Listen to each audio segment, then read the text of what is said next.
Alam niyo ba guys, sa ibang bansa, mas gusto pa ng kalalakihan ang magkaroon ng GF o partner na manikin kesa sa totoong tao.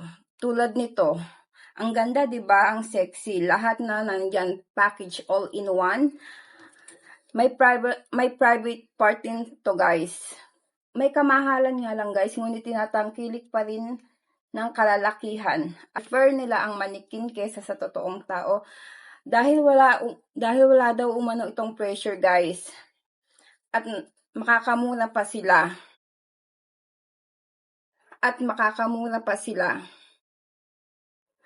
Wala umano itong demands kagaya ng mga kababaihan.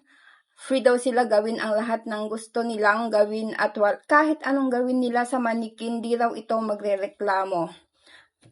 At kung magsawa daw sila, pwede daw nila itong palitan anytime. Di daw gaya ng tao. Sabagay, tignan nyo nga naman kung gaano kaganda. Talong-talo talaga tayong totoong tao. Hindi nga lang sila magkaroon ng anak. Tao talagang ayaw ng responsibilidad. Ang gusto lang nila is yung may makausap, kasama at paglaruan. Kaya behave tayo guys. Behave tayo mga kababaihan. In the future, baka palitan na tayo ng manikin ng mga partner natin. Nagsasawa na sila sa kabubunganga natin at sa mga demand natin. At ito pa guys, ang main reason kung bakit mas prefer nila ang manikin.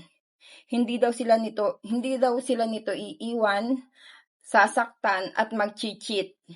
I'm sure wala pa ito sa Pilipinas.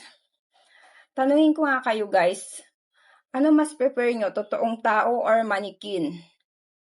Comment below guys. Thank you for watching. This is GNS Vlog TV.